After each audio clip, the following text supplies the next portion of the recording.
recording a Blog to Watch weekly live. We should do a sound check because it turns out it's actually quite useful. Our wee audience on YouTube are actually quite good at giving sound checks. So we'll do that in a moment. Ripley is just expressing that he is growing a beard in order to go on jury duty. No, Are you allowed mustache. to talk? Just Mustache. the mustache. Yes. Oh, right, okay. And do you think that's going to get you off jury duty? Do you think they're going to take one look at you and go, but this guy can't grow a mustache? Why are we letting him judge us? It depends on the nature of the case. I think it might absolutely create a, what is it? They call it a personal bias they might feel depending on the nature of the case and my mustache. Right, okay. So you just need to twiddle it. You need to go, And it's also the one time in my life that I can show up to something. I'm not going to know anybody. And my reputation does not matter. It is a civil duty that you have to do it. It is not a civil duty that you have to be good at it. So, you know, they can't control what I have on my face. I'll see how good I can make this by next week.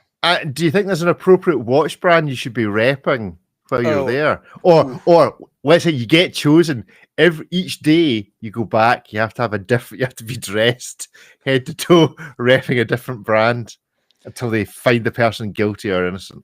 I'll lean towards my Karl F. Bucher Scuba Tech. I think that just screams like war criminal, and I think that with the mustache is exactly the vibe I'm trying to put down.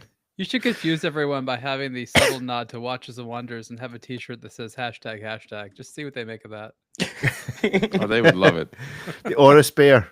The Big Daddy Oris Bear from last week. Oh, God. Oh, God. Wait, I know my day one outfit already. Oh, my God. Yeah, that's going to be me. You're never getting selected. Right, Breaking News Beats is on, so he gets to give us the sound check. So let's sound check for breaking news. Okay. Testing. Very, very testing. Ariel, give us a sound check. I'm talking. You can hear me, I hope. David, good morning. How are you? Good morning. I'm very well. I'm talking as well, hopefully.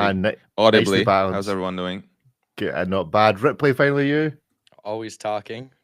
Always we'll talking. Be talking plenty in jury duty. You know, I think I've never had an opportunity to filibuster before, so maybe I can just test the waters with this and see how long they will let me talk. Situation. That's well, they're breaking news. You get to tell if one of us needs to move closer to the microphone. We'll wait your judgment. Has anyone? I've been called up for jury duty, but never actually been selected. Anybody else been actually called up? How does jury duty work in Hungary, David? To be honest, we don't have one where it's like, martial law over here. Due process. Big black card arrives what the hell is that? before the crack of dawn and justice is served. Oh dear. Ariel, ever been on a jury? I mean, I'm a lawyer, so you know Oh, of course you're not allowed to, are you? Well, no, that's not true. That's not true. But I know all the voir dire rules and all the elements there. Okay. So I nerd out about that stuff. But no, I don't get called too often. But you know, honestly, it sounds like a nightmare to have to be like on like a several week murder case. You don't even get paid for that. Well, you do, Not but really. it's like 30 cents a day or something like this. I'm That's pretty not sure. considered being paid. Oh, yeah, they hand you a weird check at the end of it, and you're like, "What is this even for? Go put this towards the city. This didn't even pay for parking this week. You know, it's absolutely ridiculous."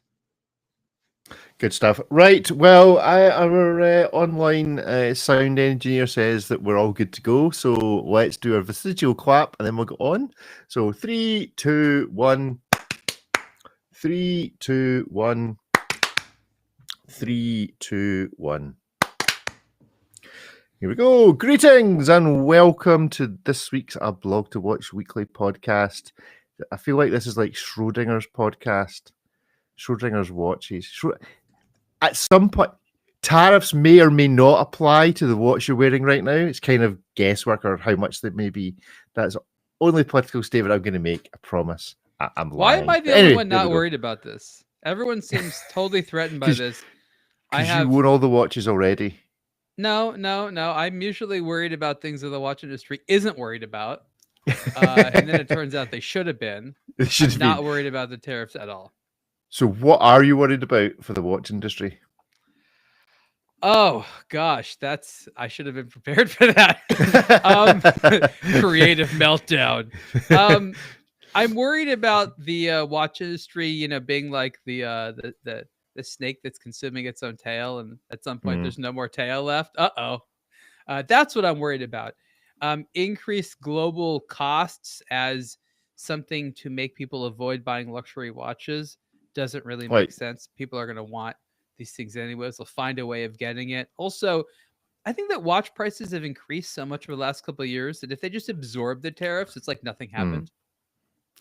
Yeah, but the question is, if you're having to absorb a tariff of 100 and whatever percent it is for your Chinese components, then well, the other thing as I understand is if you're the unlucky watchmaker in the United States that has to weather the next couple of months. I mean, it's tragic, but this is not exactly the majority of the industry.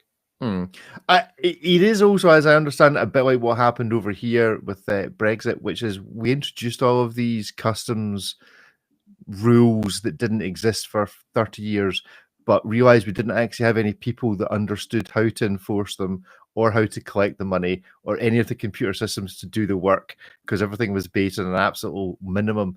As I understand it, they're not actually collecting that many tariffs anyway, because the system's simply not there to actually engage in the process. That sounds like what's going to happen in the US, something like that. That does sound Elon's going to be behind it, okay? Well, they're going to collect the money. It's just not going to go to the government. You know, they're really good at collecting the money. Now, they're really bad at properly passing it on. Yeah.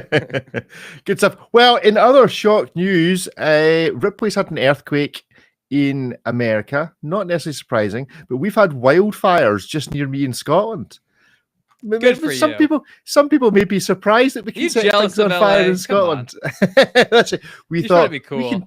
we can do this too if we add enough petrol to every bit of thing that might that might burn. We can start a fire over here. And then it rained again. So that's the advantage. The advantage of wildfires over here is they do happen. They don't tend to last too long because it does eventually rain. So yes. Do they even scramble the firefighters, or do they just look and say, "Oh, there's a storm coming in 20 minutes. It's going to be out." Yeah, it's going to rain. By the time we get there and set up the fancy truck, it'll have rained. Yeah, no, it was 2 weeks. 2 weeks of sunshine we've had over here. There we go. Anyway, there we have it. Right, let's talk some watches. Watches and Wonders 2025 recap. Okay, this is Ariel, an article. Regurgitation is both an art form and a business strategy. Discuss. Well, it's a business strategy in the sense that brands have just heavily leaned into it as the premise behind most of their big products, as well as the bulk of much of the brand personality. It's an art form because brands are no longer simply copying old watches, but they're trying to make new watches which have the essence of old watches, that maybe remind you of old watches, that maybe never were old watches. So you have all these designers playing around with various ways of bringing back old things without directly bringing back old things. And we see both of those things in full force. The vast majority of the watches that we saw at the show fall under one of those categories. A little bit of more originality outside of Watches and Wonders, but given the fact that Watches and Wonders has its own distinct list of exhibitors, this recap really has to focus on that. So that's in a nutshell what I meant with that title. David, did you feel you were kind of, this could have been Watches and Wonders, okay, it didn't exist in the current form 10 years ago? Does it increasingly just feel like Groundhog Day? Not really, not to me. What's interesting is that what changed is a brand like Hublot that really stands out to me as a brand that started to regurgitate a bit too much and is apparently failing to reinvent itself at this point, which is exactly the polar opposite of what Hublot used to be about. And if I look back at the last 5 years, all they've been doing is exactly the same thing over and over again. So to me, that is a bit of a surprise. And I don't think Hublot is a brand mature enough to be able to afford itself the luxury of just repeating itself over and over again. So I have my fingers crossed for some more excitement from them. But overall, I think this year was not too bad. 2 or 3 years ago, it was much worse. This year, I think it was a-okay for me as far as diversity is concerned in terms of watches. And so is this just that brands, once they establish themselves, once they establish something that sells, it's easier to just keep selling the same thing and iterating, and that really the only new stuff is going to come through, not necessarily from the micro brands, because the easiest way for a micro brand to be successful is also to copy something that's successful, but it's going to come from your burner-on types, those that can start pitched at a really high end, know they're going to sell their watches because of who they are and the contacts they have. And that's really where you're going to see the originality, is the one-man band starting up doing its own thing. Or is there hope within certain big brands in the industry that they do recognize this problem and are going to come up with something original? It's a recognized problem, but I did not mean to suggest that regurgitation is a bad thing. Maybe I'm approaching it with cynicism, but it's selling. A lot of the products are nice.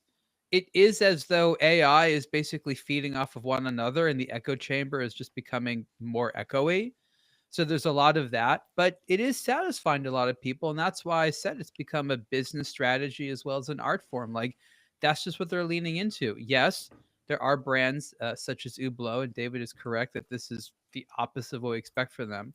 I'm not necessarily saying this is a criticism; it's just an observation. But again, it still is able to come up with desirable products at a whole range of price points that we want. I like originality, but apparently the market is not into buying that right now. And original products take a long time to get people educated about them, to become aware of them. So yes, this is a watch industry playing it safe, doing it easy. Maybe it's not as impressive to people like us, but we don't represent the average buyer. They're not as bored or jaded as we are. So who was the last big brand that you were like, yeah, that's different? That's is it Hublot 25 years ago or whenever the Big Bang came out, Ripley? No, I mean, I think some brands have little moments of something. Like, look at even last year, Hublot had that ridiculous watch that looked like a large glass gentleman wearing budgie smugglers, and that was totally new. The MP10? Yeah, really cool. Not like anything else. And as David mentioned, this year it was honestly like all heritage pieces or like throwbacks to famous things slightly tweaked. Some of it was just they made the same watch they did years ago. Now it's like the rebirth piece. Others, it was now you can get 5 transparent versions of this other watch we make. And they didn't really have that one model where it was like, well, at least they're pushing the needle forward in that regard. But this isn't just with the watch industry. Look at like the film and TV industry. Think about how many things are a spin-off, a remake, a set within the universe. It's way easier to sell people something they already like than to try to convince them something totally new is cool. And it like Ariel said, it is a business strategy. This wouldn't be done with such prevalence in so many different industries if it wasn't ultimately financially lucrative for the companies doing it. That said, if without also pushing the designs forward in some capacity, we get to what Ariel's talking about with the snake eating its own tail and eventually running out of tail. It's totally okay, I think, for brands to kind of play the greatest hits and iterate upon these classic designs because this is what people want. But if they're also not creating something new at the same time, then the stagnation begins to set in after enough years. So I don't think, a brand has to do all one or the other, but I think maintaining that you need to do both, one to cater to the people who want the thing that's existed for 50 years, and then others to, cater to the people who want something new and to actually progress the industry. I think you have to have both. And right now, some brands are sort of forgetting that innovation side. So when do we think this will change? When do we think we're going to see innovation? You're just not going to see it at big shows. It's just going to drop throughout the year. It's going to be, individual releases that the brands don't put too much into because they don't want to be seen to be innovating and then it being a failure. Or well, the IWC perpetual chronograph, perpetual calendar performance chronograph, that was not what I was expecting when I first saw the headline of that.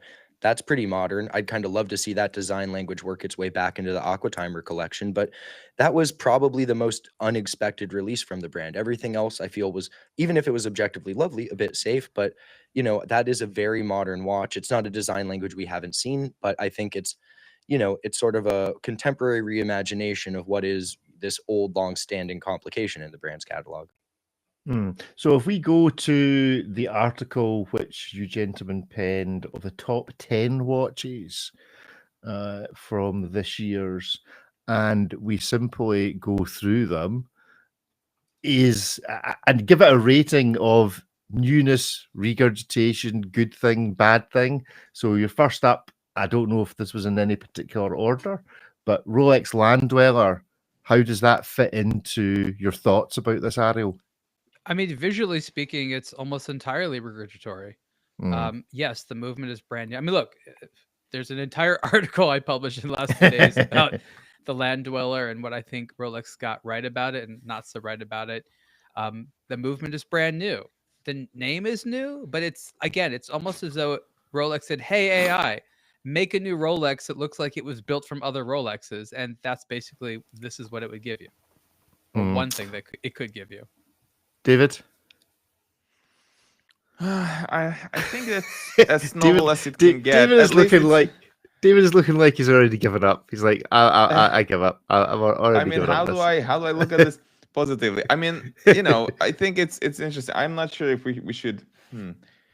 If we look at the Sky Dweller and if we look at the Yachtmaster 2, those were two very bold, very unique looking watches with the engineering to support their uniqueness in a way, right?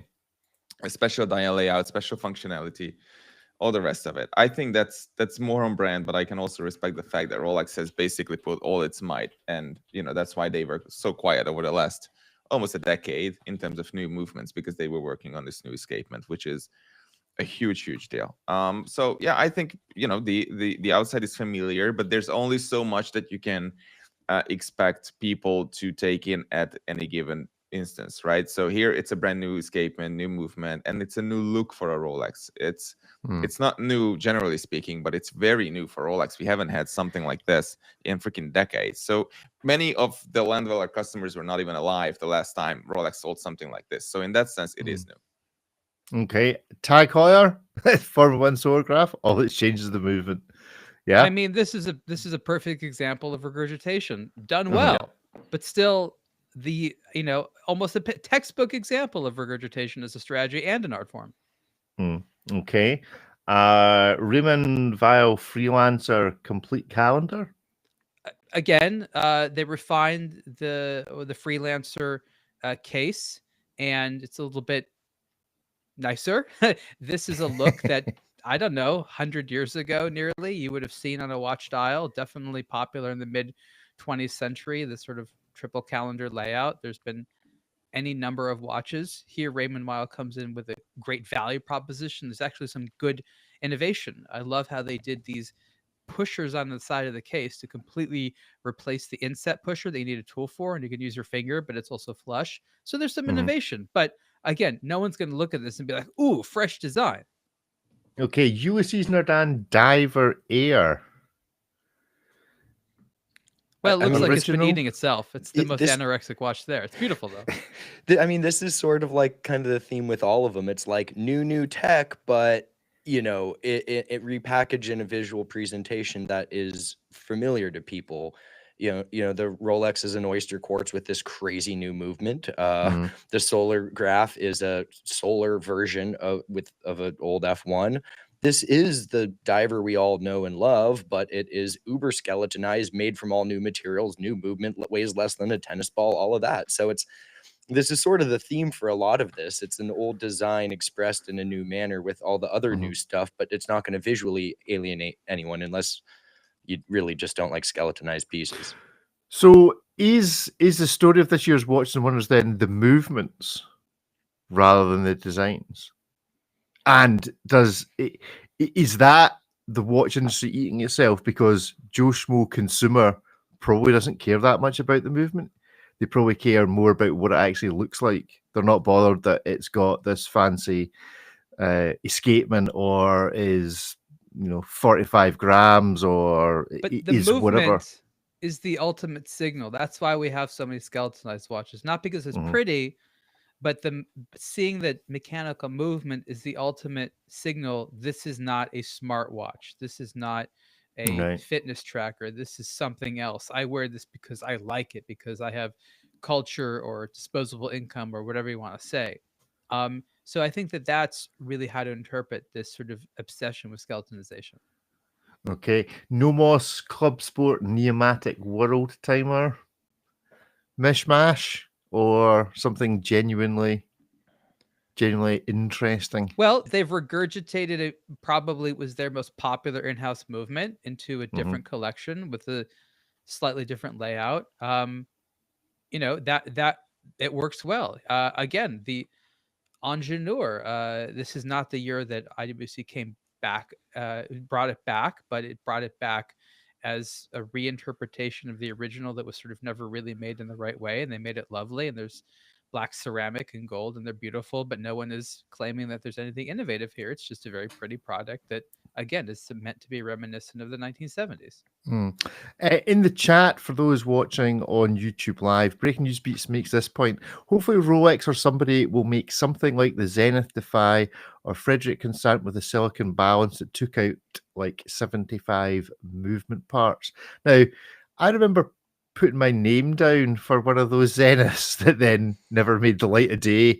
Tag Heuer also had the isograph, which lasted about 5 minutes before they realized it Hey, also it's didn't coming work. back, and probably with a new name. Is it? Yeah. Well, let's hope we do a better job. Because I remember seeing it going in the shop stores, going and looking at it, and then went back the following day, and it gone. The Phantograph. They'd had a phone call, complete vaporware. They'd had a phone call to take them all off the shelves. And the Zenith Defy, great idea, sounded lovely, but just didn't work. Is everybody now just so nervous about doing something that really does push the boundaries because actually there's a type of innovation that watch companies are good at, but the question also is, how much does the average consumer care about and understand? Yes. If you walked up to all the Rolex Daytona owners in the world and asked them what the little subdials do on their dials, I wonder how many of them would be able to explain. So why would you want to millions, if not tens of millions of Swiss francs and years of development into something people will not understand? The question is, do you have the bragging rights? Does it look or sound expensive and complicated and difficult to replicate? Yes, then people might like it. The question is, how little of an effort can you put into something where you can still get that message into the heads of the masses of people you want to make buy your watches, right? So I don't think, one of the reasons why we see less inventive watches these days is because brands or engineers don't have what it takes. It's mainly because the customer doesn't have what it takes to fully appreciate those things. You just don't appreciate us, customers. You just don't appreciate us. I do like the idea of taking a camera crew round somewhere, like it was a Goodwood Festival last weekend, so lots of Rolexes and other watches, and going up to people going, can you tell me what that dial at 9 o'clock does? And just see how many people do know. I think that feels like a kind of game we would play. Tell us what your dials actually information they are trying to impart. IWC Engineer Automatic, they basically slapped 18 karat gold on it. Does that even count as a new release? It's so nice, though. It feels so good. It's really nice. It's like Homer Simpson drool. Look, when this watch first came out, it was not universally loved. The first thing I said to IWC is, I know not everyone's going to like it. Give it a few years. It's like 3 years old now. I think it's really, really nice looking. Both this gold and the black ceramic one. I can't speak for everyone else on the team, but they seem to be, they're just very compelling, very desirable. Not insanely expensive, of course, not cheap, but I really think that this watch is a hit, and I'm glad that they put the investment into it. As David said, the investment needs to be in some show off thing, like on the outside of the watch. The inside, as long as it works, that's fine. And that was the problem with the silicon ones. When it came to real world vibration, shock, movement, it caused a lot of problems. They operated better in sort of a stable laboratory environment. On David's desk, basically. And as Ariel mentioned, people still want to see the movement, and so the Gold Ingenieur has a display case back. So it's sort of kind of stepping in those two worlds where, for the person who just wants the pretty thing that feels good and they can see the mechanics, great, you have it all here. It's a very, very easy to like package, and it feels incredible. So this is an instance where there's really nothing new, but it's it's done in a well-considered manner and executed very, very nicely, and the end product is a really, really nice piece. And you know what? I don't even remember what movement the engineer has. Like, I really don't even remember, and I don't care. Well, you see, that's kind of my point. Is at the end of the day, everyone's spending all this time and money worrying about the movements, but what we actually want is something that looks really nice. I could make it out of quartz. Take my Panerai, put a quartz movement in it, but just make it look nice. Well, Rick, of course you want that. That'd be way more reliable than what you're currently rocking. Yeah, okay, and you could make it 1,000 meters words. Does the IWC gold IWC? Does it feel like gold? It is gold. It got heft? I know it is gold, but has it just got hollow. that heft? Has it hollow bars of gold? Funny. I'm not sure what brand it was. We were with one brand. I will try and think of it. And they had two different, maybe it was Baume & Mercier, and they had two different gold watches. And one was like gold, which was quite expensive, and the other was gold, and it was way less expensive. and they were both solid gold watches. No. It was Baume & Mercier. Oh, okay. And it was so funny. It was basically like, if you want the 4-figure gold watch, you will get, and actually our contact person there, she could quote the exact like gram weight of gold in either of those watches, which was very impressive.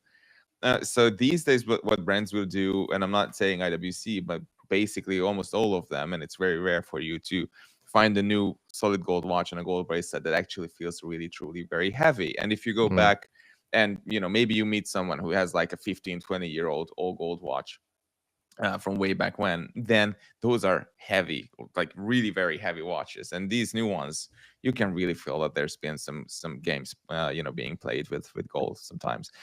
If you look at, I saw again, there was one of these open case back shots from one of the brands, and it was part of the launch pictures, and you could see that the case was hollowed out. So of course the case back covers it up, but they removed the case back to take a picture of the movement inside. And you could see these like deep grooves running along the periphery of the case for no obvious reason other than to remove gold.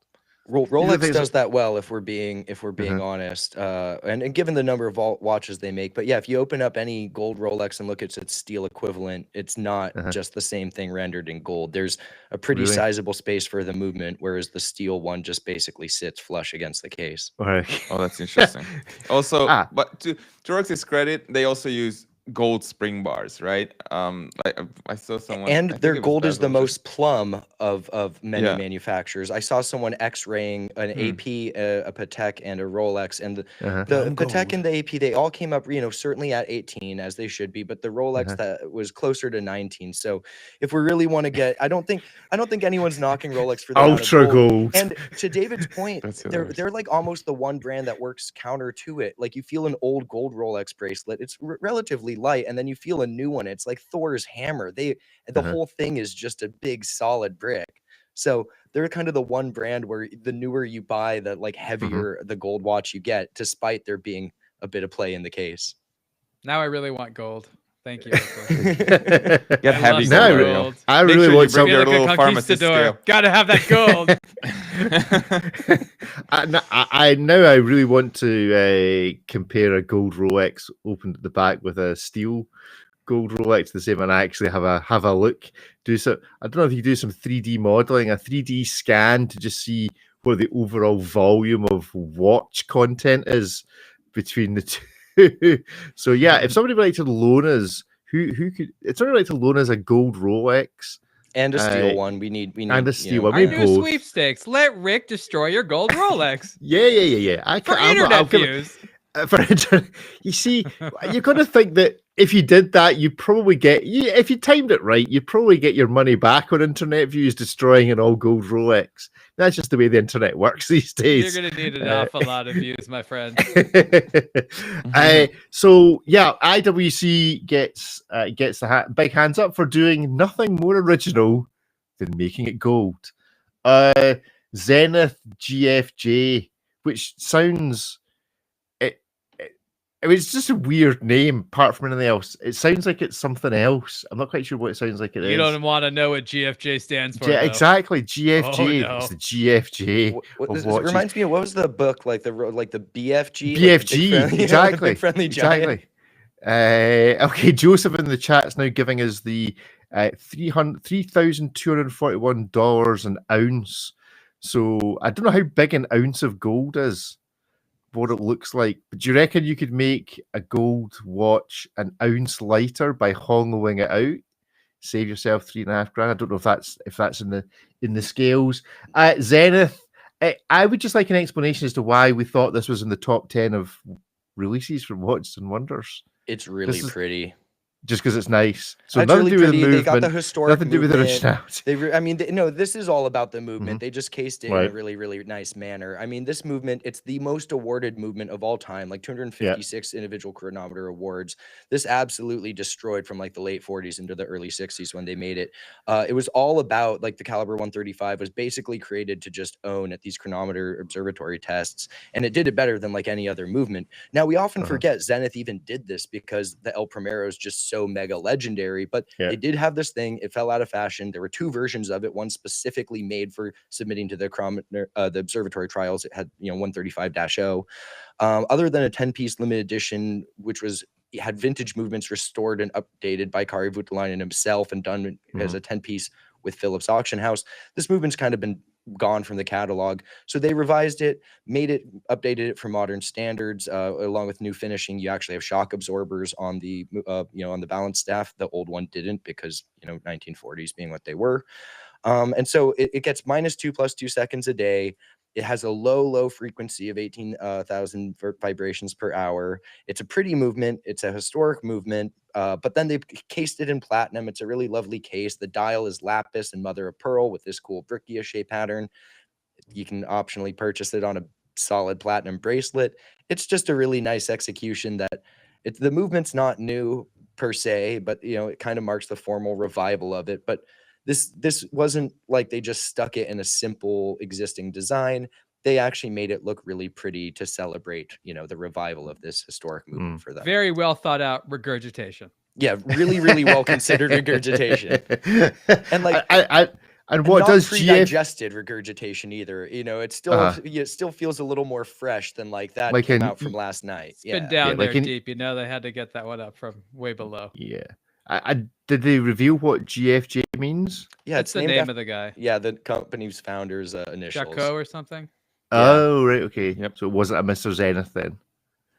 No, there was no Mr. Zenith. Sorry. No Mr. Zenith. Okay, I don't know. Could have been. Just like there was Johnny Rolex. Johnny Mr. Omega. Omega Man. Hans Omega. I wonder if we typed into ChatGPT, draws a picture of Hans Omega, the founder of Omega Watches, as to what it would come up with. I think we can let ChatGPT run that in the background while we're chatting. Will he be a Muppet or a Miyazaki character? Muppet or me? That's like is it me or am I a Muppet? No, what's the song? No, make an action figure. That'd be more interesting. Yeah.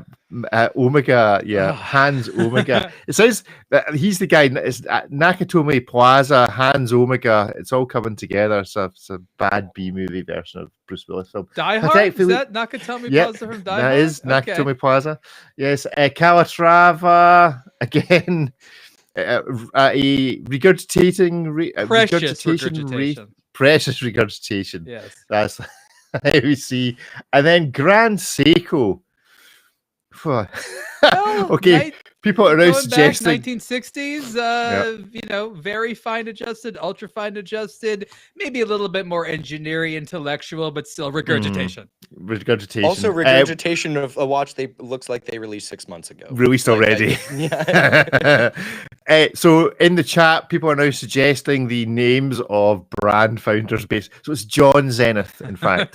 John Zenith was the founder of Zenith. I think imaginary. Exactly. Yeah, John Zenith, the man who it's like a reacher. There we go. Chopard Alpine Eagle 41 SL Cadence Airs, a regurgitation rating of out of 10. Well, it's not a new movement or case. Yeah, it's really like high on the regurgitation scale, but really, really cool. Yeah, so good. Yeah. Also, you're too cool for school to read the time via hours or minutes, so you only care about the seconds. And it's incredibly high frequency. Yeah, this is all about the seconds. When Rolex was just doing 4 hertz, Chopard was doing 8. Yeah, there we go. I know. Right. Well, doing 10. but, I think regurgitation rating is now something we should be putting at the bottom of all articles. Wow. I think. Let's I not think ask that GPT to make a picture of that. Give us a regurgitation. I can't even say it, which is a problem.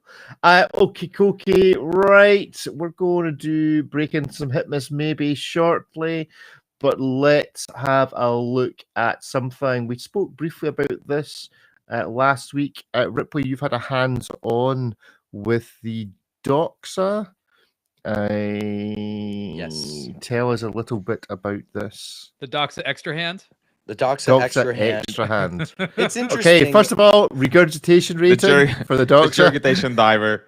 Oh my god. No, it looks like regurgitation, and then you actually realize that everything's a little bit different. It would have been so easy for them to just make like GMT equipped version of any of the watches they already made. It could have been like the 200 GMT, the 300 GMT, the 300T GMT.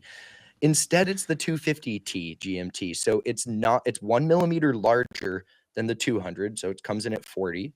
But otherwise, and so you also get an extra 50 meters of water resistance. So from 200 up to 250, hence the 250 part of its name.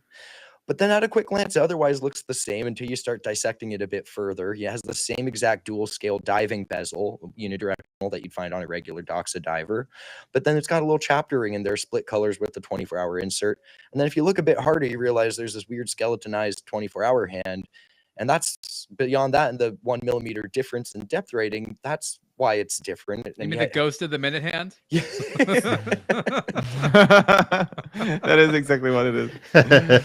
Oh my god, there were so many numbers here, Ripley. I was thinking maybe the reference number for these watches should just be all the numbers following one after the other. Is that a totally different GMT hand on that one? Yes, so that's the vintage inspired Shark Hunter, which is making its debut appearance on this 250T GMT. Hold on a second. That's right. Okay, sorry. I'm looking at the hand. Oh, they've filled in the hand, but no, actually, there's an no, they have a little arrow-shaped one. So who knows why they've given the vintage-inspired one a different hand? But I think it looks quite nice. Yeah, I like that hand quite a bit. That's nice.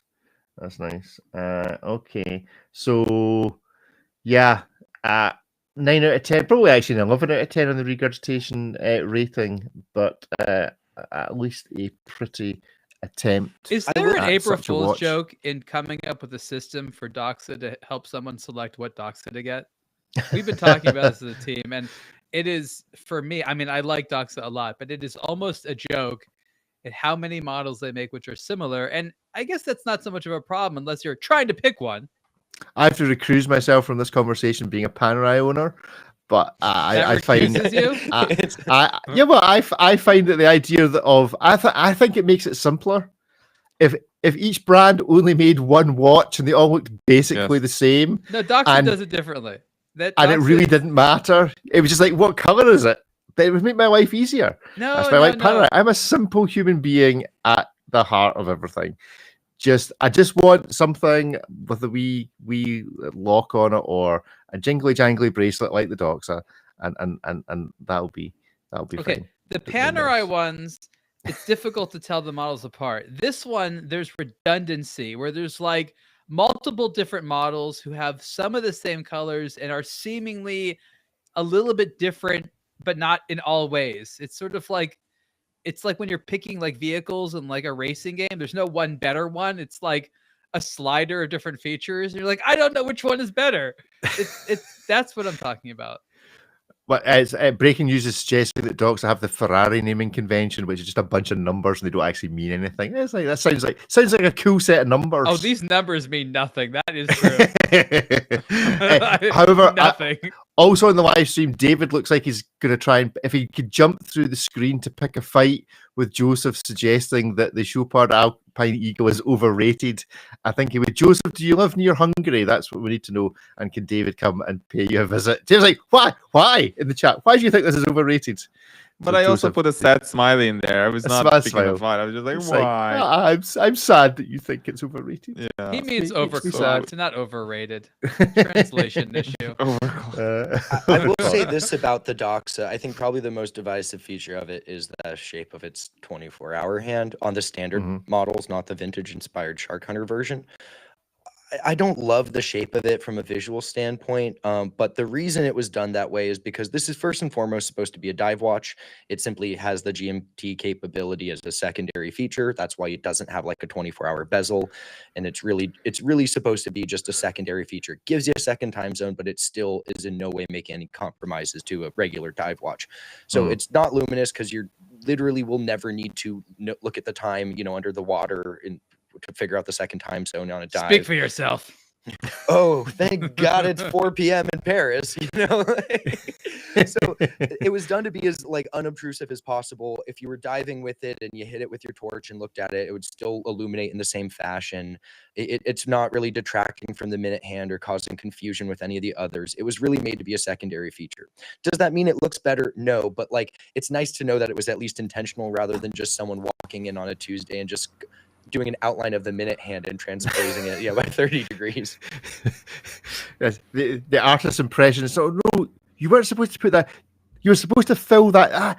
I meant to color that in. You took my work away off my desk. I'd only drawn the outline of it.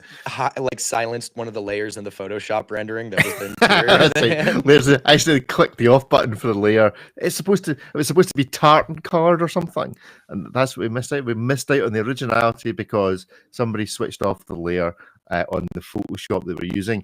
Azad has joined us for Hitmas Maybe. Good morning, Azad. How are you? Good morning. Very well, thank you. How's everybody? Not bad, not too shabby. I see that our other two Hitmas Maybeers have been waylaid, so we will continue just with the five of us. So let's do a Hitmas Maybe on this watch. If I can find it on my screen, it has disappeared. Oh, I know why it's disappeared, because I don't know what I'm doing.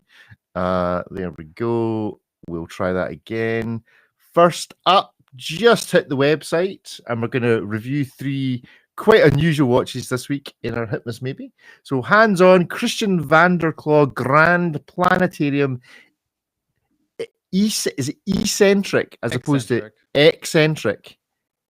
Eccentric? Not enough X, is it? Eccentric meteorite watch. I am a big fan of Christian Vanderclaw. Who had the hands-on with this? Was it yourself, Ariel? Yes. Go for it. Tell us all about it. Well, if you're interested in planetarium watches, this is the watch for you. Christian Vanderclaw is probably the most well-known company when it comes to producing mechanical planetarium watches. And there's a lot of watches on the market that look like planetariums, but are not at all. And two brands that come to mind are Jacob & Company with their Astronomia and HYT with, I forget what they call it. But they're they're very expensive watches that have spinny, twirly things that don't actually indicate anything. As we know, the way we track time is, of course, related to observing celestial objects. So having an astronomical watch that's a planetarium is also very fitting as well as beautiful.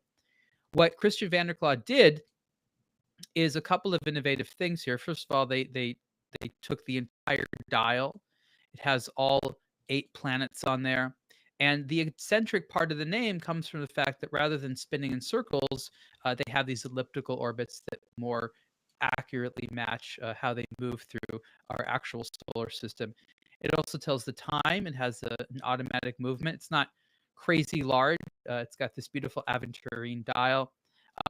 Costs just over 200,000 euros. But if you're feeling cheeky and you want to spend another 500,000 euros, well, then you get the new version, which is a limited edition with a actual meteorite case, as well as a dial here that has a meteorite ring and some stones. And this represents the actual asteroid belt, sort of in the middle of our solar system. And it was explained to me that the reason this case cost $500,000, and this is absolutely where emotion plays in, right? Because it's basically just iron and nickel for the most part, is because they had to find a very large case or piece of meteorite in order to machine for that. So I don't know that for me, I would have gone ahead and spent the full amount there. But I would definitely go ahead and recommend this to people that love these things. Yeah, this is cool. Question: if the case is meteorite, does that mean its corrosion resistance is exactly what we would think of with largely iron? I think it has to be finished in some way there. I think there's some extra process on it. Yes, Anna, what's the water resistance of this watch? That's what we want to know. 30 meters. looks like there's a couple of rendering issues in the article. We've had some issues. I'm going to go ahead and repost some of the image in there. It looks like some of them didn't load. No, some of these, that's the meteorite case. Looks It's cool looking, wonderful. but is it yeah. worth $500,000? I mean, you can replicate this. Like we can make a metal that looks like this. I mean, I could just take a Speedmaster and a Dremel, and probably just make it what titanium Your Damascus. art's like that, huh? Titanium Damascus would be a great way of achieving this, and it's still two different types of titanium, so it would be very corrosion resistant. But you can't tell them that it's a meteorite that contains the planetarium. That's like a pretty just cool thing to say to someone. It's a little planetarium, and it's housed in a giant case crafted from a giant meteorite. I mean, I've not actually memorized how long it takes for some of these planets to go around the sun, but presumably a lot of this moves really, really slowly. We worried that like there's no running seconds hand. So what's that? There is. Well, actually, There's what's the red? Is that the red little red arrow? Is that running seconds hand? No. The sun in the middle. That's connected on the same wheel as the Earth. So that's sort of part of the 24-hour indicator. Right. So, okay. I see. I've got more questions now. So the little sun in the middle. Yeah, the little sun in the middle spins. Is that what we're saying? Yes. That's awesome. So a tiny second hand about the sun spinning, and then the little red arrow is what, the International Space Station. What's that? What's that represent? I think it just helps you indicate the 24-hour cycle. So is this a 24-hour watch or is it a 12-hour? Oh, dial? I see. Okay. We don't know what the red arrow is. Has anybody noticed the red arrow in this watch? No, I've noticed Planet it. X was here all along. I noticed it, and it doesn't say on the website. You're right. Now that I'm thinking about it, sorry, I'm trying to work on this article while I'm telling you to fix the images. But yeah, that's obviously the Earth takes more than that. So I think that again, it helps track something. Maybe it connects to the calendar on the side. I don't know. That part is not. It's a mystery. It's a mystery dial. Nobody pulled me aside and be like, Ariel, you're going to see this red arrow. You're not going to know what it is. This is what it is. But you know what was pointed? Is that each of these little planets are hand painted and really nerdy that they are. And so if you look at them carefully, they all, again, because Christian Vanderklaw years ago made a watch called the Midnight Planetarium for Van Cleef and Arpels, which I mentioned in the article, and that one is little gems. So they were just little polished, rocks. Yeah, these are actually tiny hand painted planets. And again, look at the detail on the Earth, and that's, I don't know, millimeter and a half long or something. Anyway, let's give this a vote. Is it a hit, a miss, or maybe 1, 2, 3, go? Hit. Maybe from Azad. This is a disgrace, right? You didn't like my explanation of the red arrow, Azad. I'm sorry, I let you down. I should have done more homework. It's not a little airplane. If it's a red arrow, it needs to be a little airplane. Not 24 hours. Hawk. What was I thinking? Darn those images. Azad, explain yourself. Where's Pluto? I'm now we're talking about Pluto. Yeah, he's a real shame. Pluto. He's an originalist. A Pluto original. The old exoplanet strikes back. Okay, Joe. We have an explanation. The red arrow indicates the date, month, and zodiac sign based on the Earth's position. Thank you, Joseph, but I'm fairly sure you just made that up. Yep.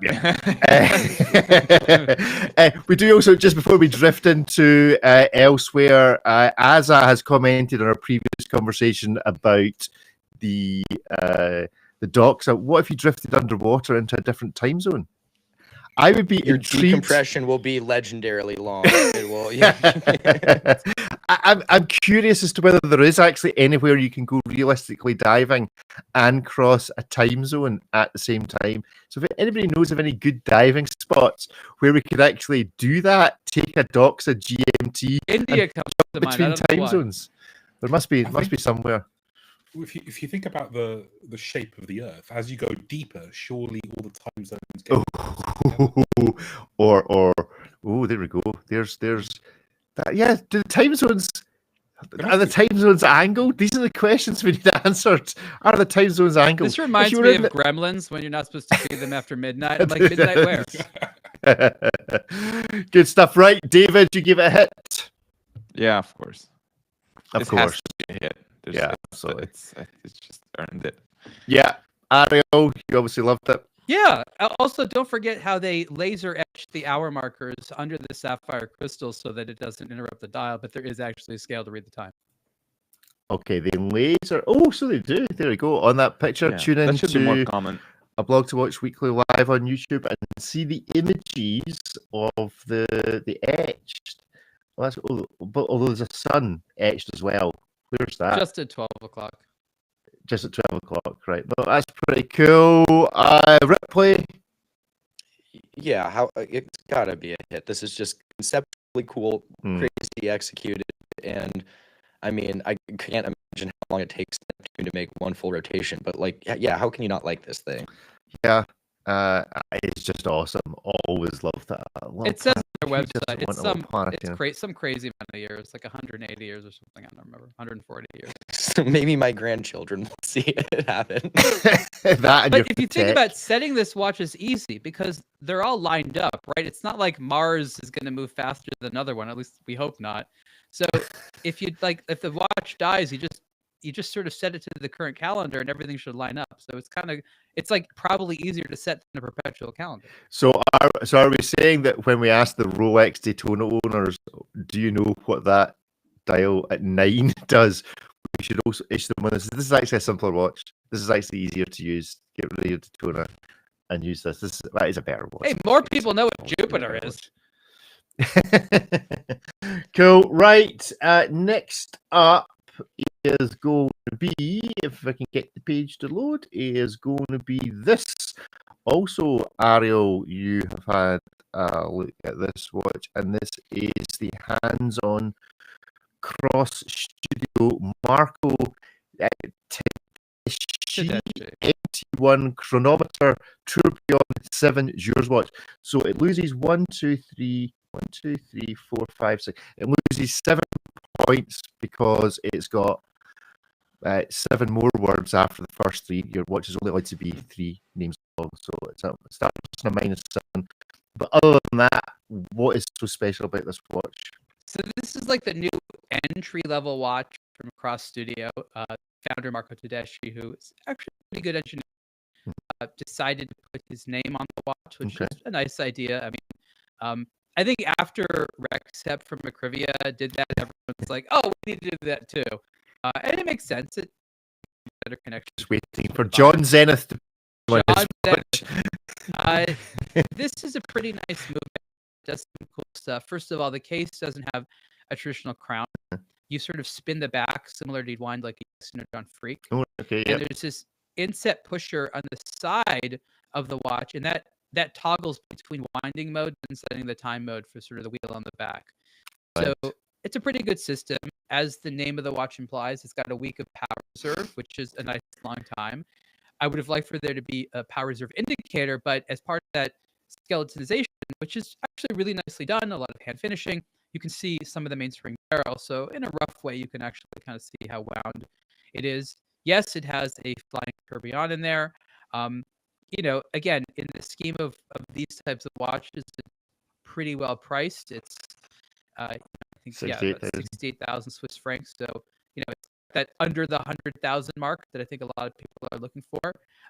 It's comfortable. It's got this easy strap detachment system and all of that.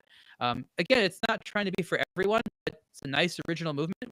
Some interesting, performance on there. It's a mixture of comfortable but also showy. I enjoyed it, and again, I also have been following Marco and his work for a long time.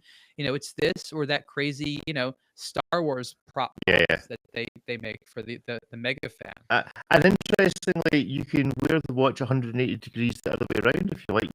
Very tourbillon at the top rather than the bottom. You can just the strap on the other way around because it looks just as good. I know. Just It's as bad, kind of funny. depending. It's kind of funny. You're gonna be wear it 180 degrees the other way around.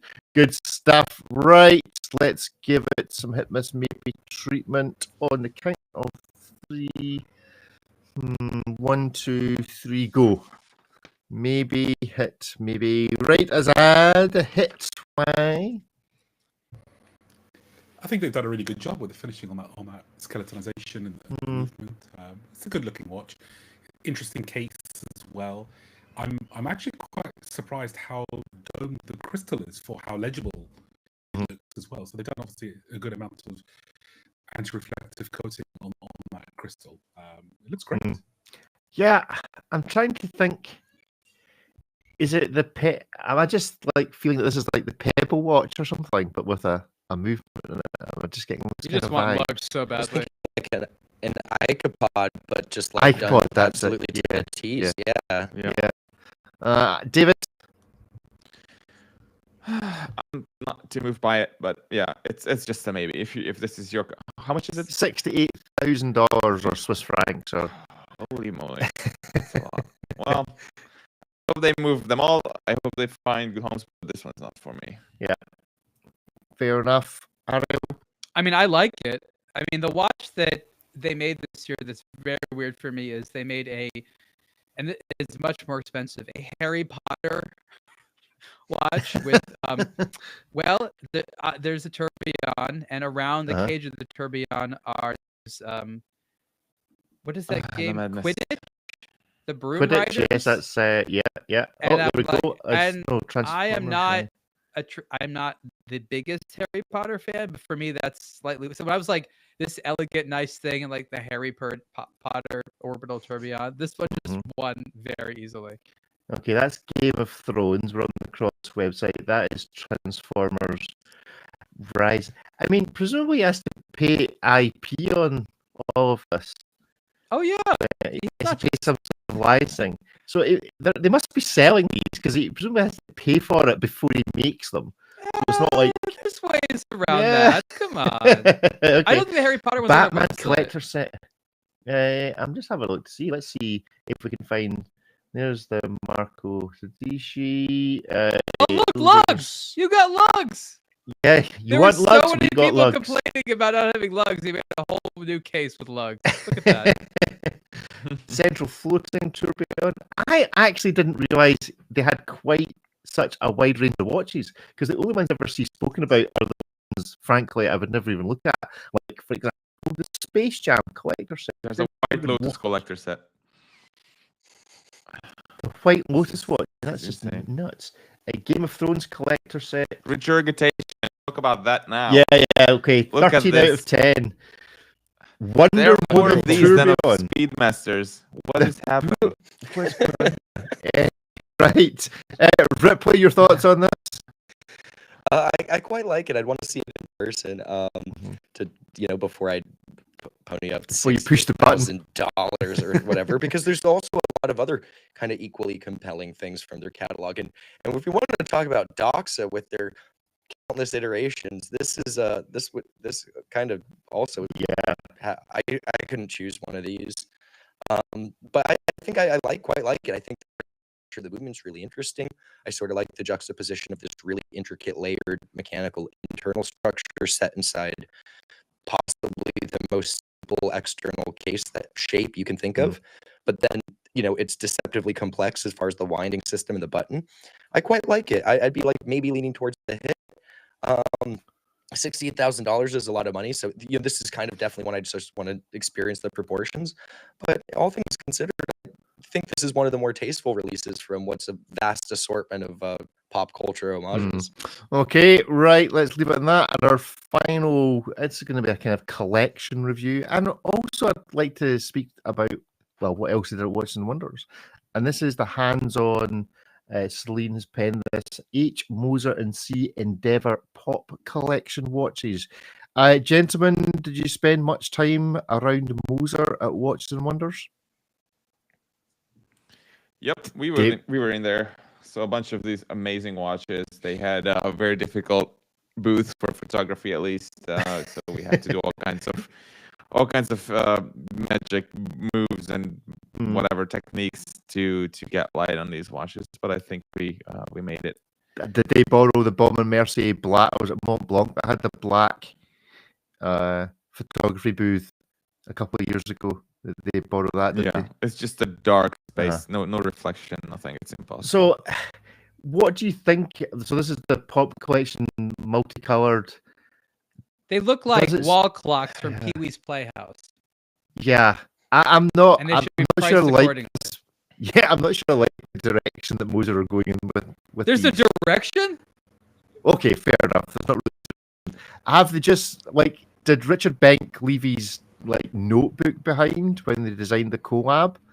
And Edward, look at all these ideas. Look at all these colors. People will pay so much money for cheap colors. Yes. Yeah, I mean, you turn them over, they look phenomenal, the movement, but I'm not convinced. Not convinced at all. And the tourbillon version with the minute repeater. I mean, they're all interesting, but like, none of them are really pretty per se. Yeah, and like, Moser can make some really pretty watches. So if I'm spending this kind of money and the movement is done like that, why am I going to get the lurid lime green and like off pink looking one? Give me any of the other ones. Give me any of the normal ones. Has anyone checked? Because you're rich and your brain is fried. That's why. We know how to make pretty watches. TV shows. We just choose not to. It's like, have you seen the places some of these people live in? I mean, they're exactly like this. Exactly. And they even made this from stone. So it reminds you of your living room or kitchen or whatever, where everything is stone. So I can totally see the clientele. Really... What was it? The quote I heard the other day, which is, if you want to know what God thinks about money, look at all the people that he's given it to. Something like that. That's so good. And if you want to know what God thinks about these colours, look at the watches he's decided to put them on. Is it possible that somebody within Moser is secretly colourblind but just hasn't been tested? Because this is actually the more I'm seeing these flash by the more they need to make new products. They're not allowed to. And the product development team is given no tools. Like this is desperation. They're like, I guess this is a new model. Can we make a new case? No. New materials? No. Whatever you have in the parts binner, you can find around the backyard. That's what you can use. That's what it feels like is going on. And yeah, it makes me sad. It's almost there's a kitchen we destroyed over parts. Yeah, it's almost like someone bought a little bit of my bathroom in there too.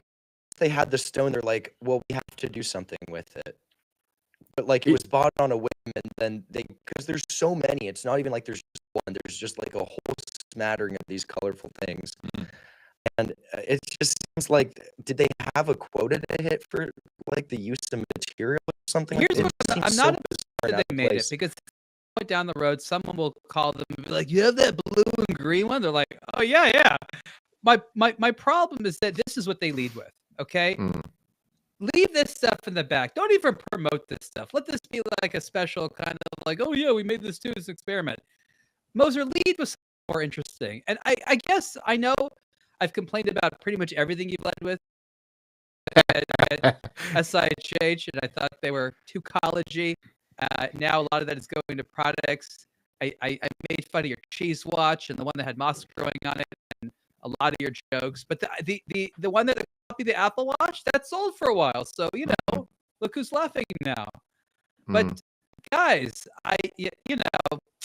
do we have to be angry every year? I mean, is it like something? Is it a goal you have, like where I have to do one April Fool's thing a year? Is that your mission? I think next week you probably shouldn't broadcast in front of your stone wall, because there's every likelihood that if somebody at Moser sees this, they're coming knocking. Look at that! It's amazing stone. This might lend itself. This nice muted hue of burnt might make a nice looking dial, some more restrained than what we're seeing here. Yeah. I don't knock it till you've tried it. I'm sure they'll run out of different stone over there soon enough and funny. So 2026. Yeah, from the sublime to the vulgar, there is only one step. Here, you see that step. That's Joseph's contribution in the chat. Very good. So let's give it a vote. Is it a hit, a miss, or a maybe? 1, 2, 3, go. Miss, maybe. Azad, why is it a maybe? I think when you look at their current collection, they definitely needed some brighter colors and something a little bit more fun for the summer. And clearly, this is what they've decided to introduce, given the popularity of some of the pastel ranges that other brands have been doing over the last couple of years. I tend to agree with Ariel that they could have had something a bit more interesting leading, but clearly they've decided this is the theme for this year. And the fact that it's all made out of stones as well, I think it's pretty impressive work. It's just clearly not going to be for, I don't know, 90% of people's tastes. But yeah. David? Yeah, exactly. I was going to also point out, as you did the stonework and all the rest of it, because what do we want? Colors. If we don't get them, we're mad. If we get them, we're mad. So we should make up Just our mad. minds sometimes. I think these are like very expensive, very very artistic products.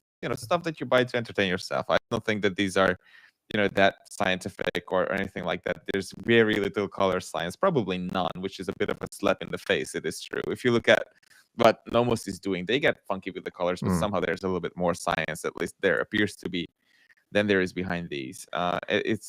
There's sort of a disconnect between the two, but again, I think it's a little bit more effort in terms of the color palette would have gone a long way, but I'm happy to see colors and I'm happy to see stone dials, so this is at least a maybe. Do you think it's possible that they don't understand that in a color wheel you're not just supposed to spin it and whatever colors line up you pick two?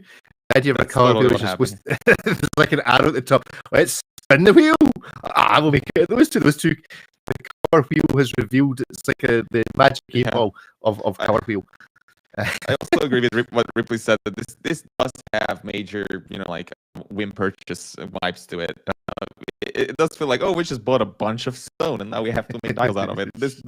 It's so weird. It is exactly like that. We bought too many. It seemed like a great idea at first, and we just have this is where I find I'll even almost a moral element here, because this type of fun, whimsical stuff is good for impulse purchases. I mean, it's inexpensive watches.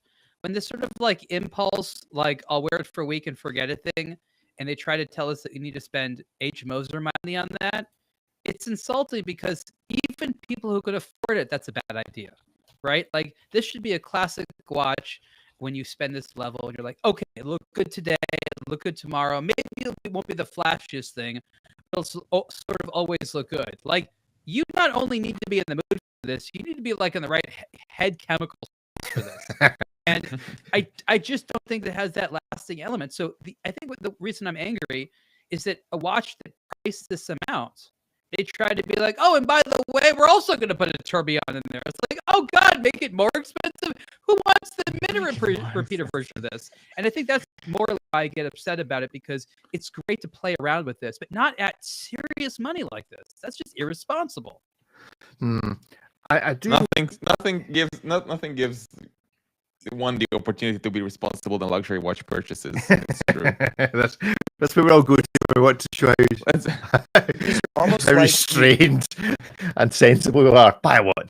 That's what we'll do. Like the execution is really nice. The stonework is really nice. Even the cuts of stone, really, really nice. But like the end product just doesn't look high end enough. It's kind of like you went to make like a McDonald's cheeseburger and then went and got the most expensive possible ingredients, some like aged Wagyu beef, and then some, Beaver's own made cheese, and then you hand forged the bun, and like you ended up creating this, $500 cheeseburger that is ultimately, at a glance, you rendered the McDonald's cheeseburger. It's just done at a price point that is absolutely This should ludicrous. be at Louis Erard Money Max.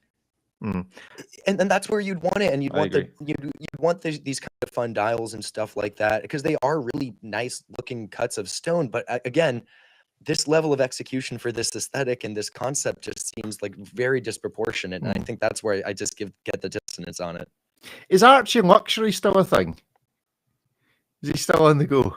He was there. He was. I saw him at Watches and Wonders on the public, which is apparently Right. was allowed in to the premises. We would. Can't stop And I the man saw buying him. a ticket. I saw a friend of mine walk towards me, and he was laughing, Uh-huh. and I was like, "Hey, what's up? What's so funny?" And he said, "I just saw Archie Luxury publicly shaming all the people who were queuing up for the Rolex booth," and he just had his phone out and essentially live streaming all the people queuing up at the Rolex booth in his total like typical Archie Luxury style. What were He people went to watch the queuing Wonders- up at the Rolex booth for on the public day? They couldn't Because to you walk had- through the tunnel you and, to walk through the tunnel and get their gift bag. No, that's the Rolex experience. Basically, it's not a watch; it's a queue. That's Oh, where like it a little starts for most exhibition? people. Yeah. It's the best It's just company. a queue. It's a waitlist simulator. It's a waitlist simulator. I'm just saying, I'm looking at this picture of the two modes on the screen, and all I'm thinking is Archie Luxury. What is the story with those watch straps? I mean, come on. Mm. Is that What have they ostrich? done to them? I don't know what it is, but it's not right. But it's true. What's going on with it? Ostrich What's belly. going on with that watch strap? I said it's- it. This is great for a lower. I think Awake, the brand that we talk about, so Awake would be the perfect company to make. I'm sure you could still use real stone. Okay, I don't think it's that expensive. These aren't precious materials. Okay, Yeah. it's just two pieces, one stuck into another. Okay. Do you think, can I survive? I'm going to get ChatGPT to write me a story. I think a short story where at the end of Watches and Wonders every year, just before the public days, so all the high-end guys leave to go home, all the brand owners, but they have a final dinner somewhere really expensive and exclusive in Switzerland, which is probably like everywhere in Switzerland and Geneva. And they all sit round a table. It's Max Busser, it's Edward Mila, it's who else would be there? It'd be Jacob from Jacob and Co. And they all sit there with their cigars and go, right, okay. And they take bets, and somebody loses the bet, and they have to make a watch for next Watches and Wonders out of something that's in the room that they're having the meal in. And that's where they got the work surface from for making these watches, because Edward lost the bet last year. So you want iron I strap wanna- horology? I get it. Yeah. So I think What is the leather though? Ostrich. Is it I believe ostrich? so. I'm not sure Why which. did they I'm not choose sure that which. cut for the pink Funny- watch. It just Yeah. looks like it's got two One of- warts on it or something. Yeah, Yeah. I don't know where the Ostrich ostrich. I feels don't know what nice. bit of the ostrich it came from. Oh, I'm sure it is, but this is like the worst end cut of it. Like one of them's like on the seam even. Yeah. There's no texture. It's just the- Where they sewed One the is ostrich ostrich and the together. other one is Ost4. It does look a bit like a witch's face. Boom, shh. David, joking. Yeah. Let's just sit there for a moment and feel that in. This Appreciate is that. ostrich. This is Ostpur. Let's just But let not this that one, the other sit for a picture. I don't know how they found that. Also, that you had something to show? Oh, sorry. Yeah. Here you go. Ostrich belly strap. That's nice. Alright, sir. okay, hold on. Let me. That's Let's not the belly let's- of an ostrich. Okay. the Yeah, belly you of an need ostrich. more than like two Ooh. random protuberances. I've just lost. I've just. The Have I internet just- couldn't handle the ostrich belly. Vincent couldn't handle it, and as that has Internet for us disappeared, today. I've got a funny feeling I've just kicked him out by mistake. All right. Azad, are you still there? Classic. Oh, how would it be? I Don't act don't know. like it's there. Where did he Show- be? he showed the belly of an ostrich. That's He's not it. here anymore, obviously. He's gone backstage. Okay, so I don't know how to. He's backstage. I'm not You sure how to deported retrieve him. him? Azad has deported himself. Azad, I'm really sorry. I What have a no day. idea Like, what was it like a happened there, and I have trap no door? idea how to False? undo it. He's like, he carefully unzips the case and shows a little bit of ankle of ostrich belly, and suddenly the algorithm goes, "No, we must not show this." Good stuff. Right. Well, I don't know where Azad's gone. I don't know where Sorry, I've Azad. Oh, kept you him do. to. It's backstage. Oh no, he's coming. He's coming back in. Azad is Yay. back. You show us a little bit of an ostrich, and the whole You world showed goes. too much skin for the This internet. What can too I much say? skin on the internet. Riverside couldn't cope, Azad. I apologize. I have to apologize. There we go. Yeah, don't do it again. That's your official red card. No more ostrich belly for you. Right. Okay, that's it for our live show this week. Thank you all. That's for our show this week. The live show will continue for a few moments longer. So if you want to check that, go to Blog to Watch Weekly Live for a bit of the post-match chat. I'm fairly sure it's going to involve ostrich belly. But other than that, thank you all very much for joining us, and we will speak to you again in a week or so's time. Goodbye. Bye. Bye bye. Yeah, sorry, Azad. I have no idea what happened there. I got too excited at the showing of ostrich belly and must have clicked a button by He, mistake. flashed. He was underbelly skin, so you know. Exactly. Sure. Rick was like, "Oh, Yeah, I can start farming these. They make good water rats." I couldn't distinguish it between your own belly, Azad, Good and the meat, ostrich good belly. eggs, just good all- straps. I think you're onto something. Well, with the price of eggs, how many eggs go into an ostrich egg? If you had like one ostrich, you could just get like one egg from it, and that'd be your whole dozen. Maybe. Is that like the I don't know how Rolex fast they lay harrowing eggs. out the gold from the case? Let's just fit these eggs. I don't know how fast they lay them, but they are enormous. Can you get, They weigh a, them can at you speed get an ostrich to live in Scotland? They weigh them at Is it- 40 miles an hour. Running along. But really, the can you eggs. have ostrich farm in your property? Rick? Is that Yeah, possible? probably. Will Yeah, they people freeze? have Will farmed they- ostriches there. Will they drown? Well- What will happen? I mean, you can. You set them on fire. If you can't fly away, makes them easy to I'm catch. wondering if as they'll opposed to survive the run. climate without a barn. Is the point. The climate. I think I don't know. We could let's set up an account. Let's buy and a blog to watch ostrich and see what happens. If it survives, we can farm it for its eggs. If it dies, we can farm it for No, we I just like need to this rescue idea. it from Moser because they're God knows what they're doing to them. That skin does not look healthy on it. We just need to rescue the one from them and like That's right. reposition it to your farm. Yeah, Can you these- ride those an are like- ostrich, or am I making that up? If you're small enough, I guess. Okay. Yeah. you guys, I Azad might will not be like it though. Yeah, Azad will I- be familiar with a chap called Rod Hull, which none of the rest of you will be familiar with, who had an emu, very similar to an ostrich. But a much put a link scarier somewhere. creature, let's be honest. Much scarier, much Yeah. scarier. Especially the way Rod Hull rode him. But there we go. Don't know That's who it. that And one is. one of They our have, like, childhood the big, heroes that hasn't ended up in prison. There we go. As far as we know, I think he died. But anyhow, do you have that in Okay. America?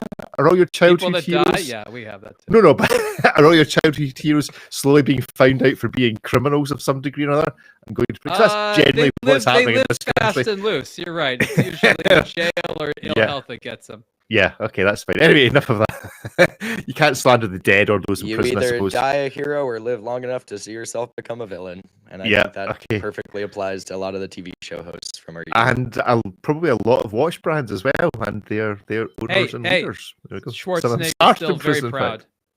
fact. No, but he's one of the ones that got away with everything. Mm. Yes. Childhood hero, watch guy, got Mm. away with everything. I'm Is- saying some is- of them make it. Is your ultimate? Is he who we aspire to be? Schwarzenegger, Yeah. no one's traveled through time has killed as many aliens as him. He had his own signature AP, like Uh-huh. with that Royal Oak with the knuckle guard pusher Mm, thing. yes. Before it was cool. Yeah. Okay, and as they used to say, and on that bombshell, we will leave you all and speak to you all again in a week or so's time. Thanks for joining in. Thanks for joining in the chat. Please tell a friend, and we will speak to you all in a week or so's time. Cheerio. Bye, Bye. everyone. Cheers. Bye bye.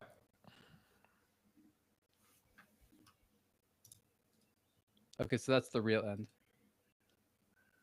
And we should be out by now, so you can probably speak freely. Yeah. I wouldn't speak too freely. Just wait, just in Good case one. of a wee minute. Sweet. That was freedom. fun. Thank you. Sweet freedom.